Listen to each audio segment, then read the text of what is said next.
Hello student, welcome to the math solver. तो चलिए आज हम पढ़ेंगे लीनियर अलजेब्रा की एक और मेथड के बारे में, गॉस जॉर्डन एलिमिनेशन मेथड। तो इसका आउटकम क्या है? Find the reduce echelon form of a matrix, यानी reduce echelon form a matrix को फाइंड करने के लिए इसका इस्तेमाल करते हैं। और solve a system of linear equation by using Gauss elimination, और सिस्टम ऑफ लीनियर इक्वेशन का सोल्यूशन के लिए इसका इस्तेमाल करते हैं। In this section you will learn an alternative procedure called Gauss-Jordan elimination, which eliminates the need for back substitution at the expense of doing a few additional row operation. The key to this technique is a special kind of echelon form called reduce echelon form, यानी जो हमें Gauss Jordan elimination का use करके जो matrix मिलती है last में, उसे हम रिड्यूस एक्लॉन फॉर्म मैट्रिक्स कहते हैं। ठीक, तो यहाँ पे रिड्यूस एक्लॉन फॉर्म मैट्रिक्स की डिफिनेशन क्या देख लेते हैं। An augmented matrix is in reduce echelon form if it is echelon form, यानी वह मैट्रिक्स एक्लॉन फॉर्म में हो। Each leading entry is equal to n, और जो लीडिंग एंट्री हो वो इक्वल टू 1 होनी चाहिए। All entries above a leading entries are 0, यानी जो लीडिंग एंट्री हमारी है उससे ऊपर की एंट्री सभी 0 होनी चाहिए। तो यहाँ पे एग्जाम्पल में दिया है reduce echelon form. The following augmented matrix are in reduced echelon form. The leading entries have been circled for emphasis. Note how all of the leading entries are equal to 1 and they have 0 above them. यानी यहाँ पे जो leading entry है वहाँ पे circle, यानी ये बनाया गया सर्कल, और उसके ऊपर की सभी एंट्री 0 है। तो देखिए हमारी लीडिंग एंट्री 1 है, और यहाँ पे भी लीडिंग एंट्री 1 है, इसके ऊपर की एंट्री 0 है। यहाँ पे 1 है, इसके ऊपर की एंट्री 0 है। यहाँ पे 1 1, इसके ऊपर की 0, इसके ऊपर की 0, इसके ऊपर की 0। तो ये सभी मैट्रिक्स रिड्यूस एक्लॉन फॉर्म में है। We can carry every augmented matrix to reduce echelon form by doing elementary row, यानी हम augmented matrix को elementary row ऑपरेशन का यूज करके reduce echelon form में लिख सकते हैं। यहाँ पे algorithm दिया है गॉस जॉर्डन एलिमिनेशन का। This algorithm provide a method for using row operation to take a matrix it produce echelon form। तो अल्गोरिथम क्या है? स्टेप फर्स्ट है, first use Gauss elimination algorithm, यानी जो हम गॉसियन एलिमिनेशन से जैसे सॉल्व करके आते थे वो यूज़ करना है। To reduce the matrix to echelon form, यानी गॉसियन एलिमिनेशन मेथड का यूज़ करके हमें मैट्रिक्स को एक्लॉन फॉर्म तक लाना है। फिर स्टेप सेकंड है moving from right to left, consider each pivot entry without changing the row containing the pivot entry और any row below it. use row operation to create 0 in the column above the pivot entry. Finally, divide the row by its pivot entry to make the pivot entry is equal to 1। तो हमें second step में ये apply करना है। तो यहाँ पे example है कि गॉस एलिमिनेशन से कैसे सिस्टम ऑफ इक्वेशन सॉल्व करते हैं, तो देख लेते हैं। तो यहाँ पे गॉस जॉर्डन एलिमिनेशन दिया, एग्जांपल दिया, solve the system of equation from example using Gauss elimination method. तो हमें सिस्टम दिया है। तो सबसे पहले हम सिस्टम को क्या बोलते हैं, ऑगमेंटेड मैट्रिक्स में इसको राइट करेंगे। फिर उसके बाद हम गॉसियन एलिमिनेशन मेथड का इस्तेमाल करके हम इसे एक्लॉन फॉर्म मैट्रिक्स में लिखेंगे। ये हमारी है एक्लॉन फॉर्म। ठीक, अब इसके बाद we reduce it to reduce echelon form by performing the following row operation. उसके बाद हम उल्टा रिवर्स में ऑपरेशन लगाएंगे। जैसे यहाँ दिया है R2 से R2, यानी रो 2 में माइनस किया रो 3 से, तो रो 3 से माइनस किया तो यानी एंट्री 0 हो गई। R3 में -3 से मल्टीप्लाई किया है, देन रो फर्स्ट में ऐड किया, तो ए वाली एंट्री 0 हो गई। ठीक, तो इसी तरह रिवर्स जैसे हम गॉस एलिमिनेशन मेथड का इस्तेमाल करते हैं, यानी फर्स्ट रो से नीचे की तरफ आते हैं तो हमें ये एक्लॉन फॉर्म या अपर ट्रायंगुलर मैट्रिक्स मिलती है। अब उसी तरह हम इधर नीचे की तरफ से जाएंगे, तो पहले रो थर्ड को रो सेकंड से माइनस करेंगे, फिर देन फर्स्ट से माइनस करेंगे, फिर रो सेकंड को फर्स्ट से माइनस करेंगे, तो हमारी मैट्रिक्स जो है रिड्यूस एक्लॉन फॉर्म में आ जाएगी। तो ये सारे ऑपरेशन का रो एलिमेंट्री ऑपरेशन का इस्तेमाल करके हमें ये मैट्रिक्स मिली। तो इस मैट्रिक्स को हम कहते हैं reduce echelon form matrix. The resulting matrix is reduce echelon form. Note that the final system of equation is specially easy to solve because the three equation are x equal to -2, y equal to 1 and z equal to 3। No back substitution to needed, यानी इस वाले method में substitution method जो हम Gauss elimination में एक्लॉन form तक matrix को solve करते थे उसके बाद सब्सटीट्यूशन का यूज़ करते थे, तो इस वाले मेथड में हमें सब्सटीट्यूशन का यूज़ नहीं करना रहेगा। डायरेक्ट एलिमेंट्री रो से हमें सोल्यूशन मिल जाएगा। जैसे यहाँ पे हमें सोल्यूशन मिल गया, z equal to 3, y equal to 1 and x equal to -2। अब यहाँ पे डिस्कशन है which procedure is better, Gaussian elimination या Gauss Jordan. Which one is the better procedure to use, Gaussian elimination with back substitution और Gauss Jordan elimination, यानी इन दोनों method में से, इन दोनों प्रोसीजर में से कौन सा प्रोसीजर बेटर है। द आंसर, तो इसका आंसर है the answer is it depend in certain application, it is not necessary to completely solve a system of equations. Sometimes it is sufficient just to figure out whether the system is consistent or inconsistent or whether the solution is unique or not.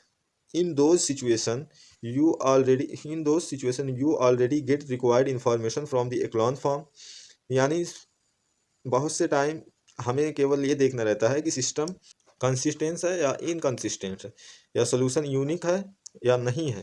तो इन दो situation, तो इस situation में you already get required to inform from the echelon form matrix, तो हमें echelon form matrix की ज़रूरत होती है। There is no need to do the additional step, उसके आगे का स्टेप की हमें ज़रूरत नहीं होती। To reduce the system of reduce echelon form, यानी रिड्यूस एक्लॉन फॉर्म की हमें ज़रूरत नहीं है, यही एक्लॉन फॉर्म से ही हमें पता चल जाएगा वो सब।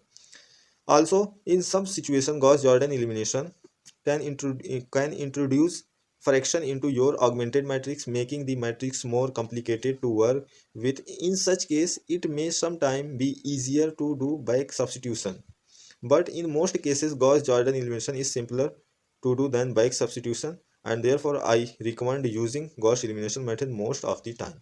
ठीक, तो ये दोनों का यूज हम ऐसे करते हैं, जैसे हमें एक देखना है कि कोई सिस्टम दिया है वो कंसिस्टेंट है या इनकंसिस्टेंट है, या उसका सोल्यूशन यूनिक है या इनफाइनाइटली मिनी सोल्यूशन या नो सोल्यूशन है। तो उसके लिए हम गॉसियन एलिमिनेशन का मेथड का इस्तेमाल कर सकते हैं। और बाकी और कुछ पूछता है उससे आगे तो हम, यानी अगर सोल्यूशन पूछ लेता है कि सोल्यूशन क्या मिला, तो उसके लिए गॉस जॉर्डन वाला जो प्रोसीजर है वो बढ़िया रहेगा। तो अभी एक्सरसाइज आ गई है, एक्सरसाइज। तो एक्सरसाइज में दिया है determine which matrices are in reduce echelon form. तो रिड्यूस एक्लॉन फॉर्म में क्या था कि रिड्यूस एक्लॉन फॉर्म की जो डिफिनेशन थी उसमें क्या था, लीडिंग एलिमेंट 1 होना चाहिए और उसके एबव एंट्री 0 होनी चाहिए। तो हमारा लीडिंग 1 है, उस यहाँ पे भी 1 है, उसके ऊपर नॉन ज़ीरो है। ठीक, A2 हमारा नॉन ज़ीरो, इसीलिए ये रिड्यूस एक्लॉन फॉर्म नहीं है। This is not reduce echelon form. ठीक, तो हमारी ए जो है एक्लॉन फॉर्म नहीं है। अब बी पे आते हैं, लीडिंग एंट्री 1 है, लीडिंग एंट्री 1 है, इसकी अबव एंट्री 0 है। ठीक, तो ये रिड्यूस एक्लॉन फॉर्म है। ठीक, अब इसमें आते हैं, लीडिंग एंट्री 1 है, लीडिंग एंट्री 1 है, अबव एंट्री 0 1 अबव 0, तो ये भी रिड्यूस एक्लॉन फॉर्म है।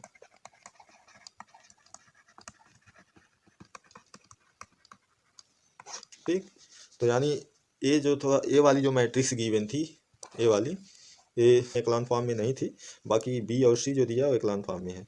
तो हमें दिया use Gauss Jordan elimination to solve the system of equation this, यानी इस सिस्टम को हमें सॉल्व करना है। तो दूसरे में भी यही दिया, use Gauss elimination to solve this, तीसरे में भी वही दिया है, चौथे में भी। तो मैं ए वाला करता हूँ, बाकी 3 आप लोग करना। तो चलिए सॉल्व करते हैं ये वाला। तो ऑगमेंट मैट्रिक्स पहले हम इसकी राइट करेंगे, इक्वेशन फर्स्ट से -8 2 5 और 18, इक्वेशन 2 से -8 और क्या है भाई, -8 रह जाएगा 3 5 13, और फिर है -4 1 5 19। ठीक, यानी ये वाला तीनों इक्वेशन। ठीक, तो हम इसको गॉस जॉर्डन एलिमिनेशन का मेथड का यूज करके हम इसको सॉल्व करेंगे। ठीक, तो हम देख सकते हैं कि इसमें हमारा रो फर्स्ट और रो सेकंड का फर्स्ट एलिमेंट सेम है। तो हम इसमें ऑपरेशन अप्लाई करेंगे, रो एलिमेंट्री ऑपरेशन, R2 से R2 -R1। ठीक, और रो और दूसरा ऑपरेशन अप्लाई करेंगे R3 टू 2 × R3 यानी रो थर्ड में 2 से मल्टीप्लाई करेंगे, देन -R1। तो इसको अप्लाई करने के बाद हमारी मैट्रिक्स होगी, फर्स्ट रो ऐसे रहेगा -8 2 5 18, और सेकंड रो हो जाएगा हमारा 0 1 0 -5, और थर्ड रो हो जाएगा हमारा 0 0 5 एंड 20। ये जो रो ऑपरेशन यूज़ करने के बाद ये वाली मैट्रिक्स हमारी इस तरह हो जाएगी। तो रो ऑपरेशन का कैसे यूज़ करते हैं मैंने पिछली वीडियो में बताया, तो आप जाके पिछली वीडियो में सीख सकते हैं। जैसे इसमें दिया था रो टू में से फर्स्ट रो को माइनस करना है, तो रो फर्स्ट में माइनस से मल्टीप्लाई करेंगे तो हो जाएगा -8 + 8 हो जाएगा, और इधर क्या था -8, तो ये दोनों जीरो हो जाएगा। फिर -2 + 3 तो हो जाएगा 1, -5 + 5 0, और हो जाएगा -18 + 13 -5। थर्ड वाली रो में क्या करना था, रो थर्ड में 2 से मल्टीप्लाई करना था, देन फर्स्ट रो को माइनस करना था। तो इसमें जब 2 से मल्टीप्लाई करेंगे -4 में तो हो जाएगा -8, और इधर माइनस से मल्टीप्लाई करेंगे तो -8 हो जाएगा +8 तो हो जाएगा 0। फिर इधर 2 से मल्टीप्लाई करेंगे तो हो जाएगा 2, और इधर हो जाएगा -2 तो हो जाएगा 0। अब इधर हो जाएगा 2 से मल्टीप्लाई करेंगे तो हो जाएगा 10, और इधर -5 तो हो जाएगा 5। ठीक इसी प्रकार इधर हो जाएगा 38 2 से मल्टीप्लाई करने के बाद, तो 38 - 18 विच इज इक्वल टू 20। ठीक, तो इसी तरह हम रो एलिमेंट्री ऑपरेशन का यूज़ करते हैं। ठीक, तो हम अगला एलिमेंट्री रो ऑपरेशन यूज़ करेंगे। अब इधर से जाएंगे नीचे की तरफ से ऊपर की ओर, तो 5 के ऊपर 0 है, तो रो टू में कुछ करना नहीं है, यानी रो फर्स्ट में करना है। तो row first minus rho third, यानी रो फर्स्ट में से माइनस करना है रो थर्ड को। तो हमें क्या मिल जाएगा, ये हमारा रो थर्ड है 0 0 5 20, और रो सेकंड तो ऐसे ही रहेगा 0 1 0 -5। अब रो फर्स्ट में से रो थर्ड को माइनस करना है, तो -8 -0 which is equal to -8, 2 -0 equal to 2, 5 -5 which is equal to 0, और हो जाएगा 18 -20 विच इज इक्वल टू -2। अब हमें क्या करना है, रो फर्स्ट में से 2 × रो सेकंड। अब हमें क्या करना है, रो सेकंड में 2 से मल्टीप्लाई करेंगे, देन रो फर्स्ट से माइनस करेंगे, यानी सब्ट्रैक्ट करेंगे। तो हमें क्या मिल जाएगा, रो थर्ड हमारा ऐसे ही रहेगा 0 0 5 20, और हो जाएगा हमारा 0 1 0 -5। तो रो टू में मल्टीप्लाई करेंगे तो 0 -8 ही रहेगा। अब इसमें 2 से मल्टीप्लाई करेंगे तो हो जाएगा -2 + 2 विच इज इक्वल टू 0, और 0 × 2 0 तो 0 रहेगा, और -2 × -5 which equal to 10, 10 - 2 which is equal to 8। ठीक, अब हम रो फर्स्ट को 8 से डिवाइड करेंगे, और रो थर्ड को 5 से डिवाइड करेंगे। तो रो फर्स्ट को -8 से डिवाइड करेंगे, एंड रो थर्ड को 5 से करेंगे। तो हमें क्या मिल जाएगा, 1 0 0 -1, और हो जाएगा 0 1 0 -5, क्योंकि यहाँ पे लीडिंग एलिमेंट 1 है, इसीलिए रो टू में कोई डिवाइड करने की ज़रूरत नहीं है। हो जाएगा 0 0 1 4। ठीक, तो हमें z की वैल्यू क्या मिली, z इक्वल टू मिला 4, और y इक्वल टू मिला -5, और x इक्वल टू क्या मिला -1। ठीक, तो x equal to -1, y equal to -5 and z equal to 4। ये हमारा सिस्टम का सलूशन मिला। ठीक, तो इसी प्रकार जो और क्वेश्चन है 3, वो आप लोग करना और कमेंट बॉक्स में आंसर बताना। 3 क्वेश्चन, जैसे ए वाला और ए वाला। अब मैं आता हूँ लास्ट वाले पे। तो लास्ट वाले क्वेश्चन में क्या पूछ रहा है, solve the following 2 system of equation simultaneously by using a single augmented matrix with 2 constant vector. यानी ये जो दोनों सिस्टम है, इसको हमें एक सिंगल ऑगमेंटेड मैट्रिक्स में सॉल्व करना है, दिया with 2 constant vector, first A है सेकंड ए है। ठीक, तो इसको हम राइट करेंगे ऑगमेंटेड मैट्रिक्स में ये दोनों को। तो दोनों सिस्टम सेम है, बस कांस्टेंट का फ़र्क है। तो हम इसको लिख लेंगे ऑगमेंटेड मैट्रिक्स का, हमें 1 2 -1, हो जाएगा 2 3 1, और हो जाएगा 1 -1 एंड हो जाएगा 2, और हमारा कांस्टेंट टर्म हो जाएगा फर्स्ट सिस्टम ऑफ इक्वेशन का 0 3 3, और सेकंड का हो जाएगा 1 7 4। ठीक, तो अब जैसे हम एलिमेंट्री रो अप्लाई करके मैट्रिक्स को सॉल्व करते हैं, ठीक उसी प्रकार इसे सॉल्व करते जाना है, तो दोनों सिस्टम का हमें आंसर मिल जाएगा। तो ये हमारी ऑगमेंटेड मैट्रिक्स है।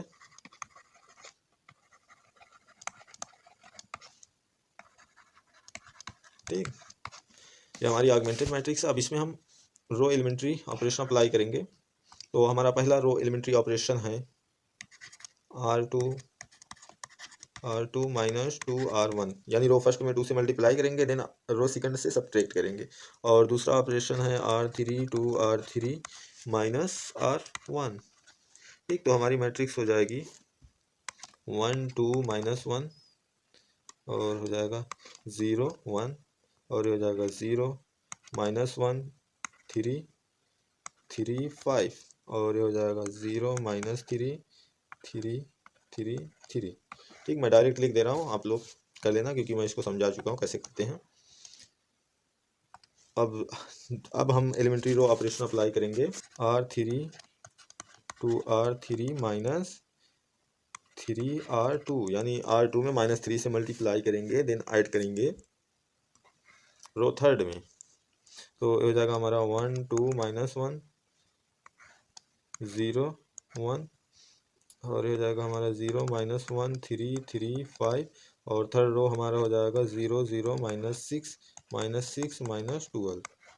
ठीक, अब हम रो थर्ड में रो थर्ड को -6 से डिवाइड करेंगे, तो R3 डिवाइडेड बाई -6, तो ये हो जाएगा हमारा 1 2 माइनस 1 0 1 0 माइनस 1 3 3 5, और हो जाएगा 0 0 1, -6 से रो थर्ड को डिवाइड किया तो -6 अपॉन -6 1, और ये हो जाएगा 1, और हो जाएगा 2।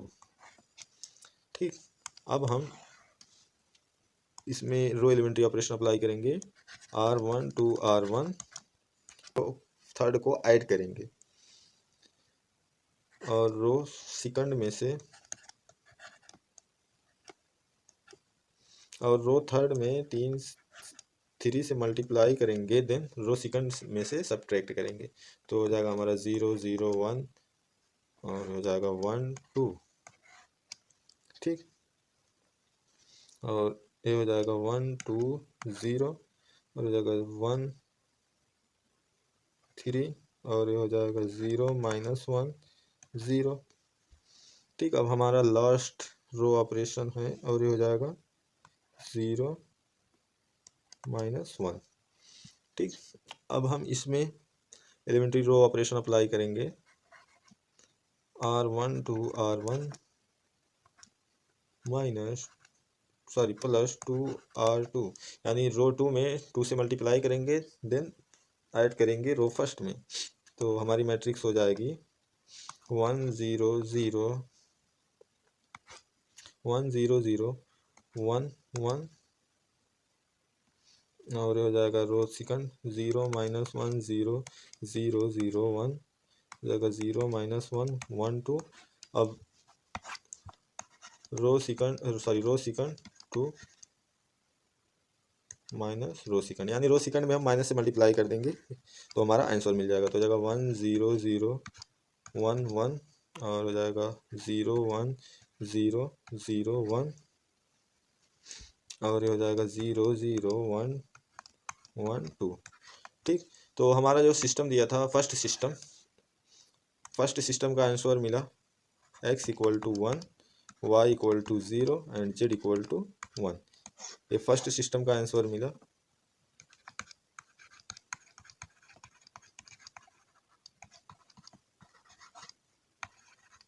First system of equation. और सेकंड के क्या मिला, x equal to 1 y equal to 1 and z equal to 2। ये हमारा सेकंड सिस्टम का आंसर मिला।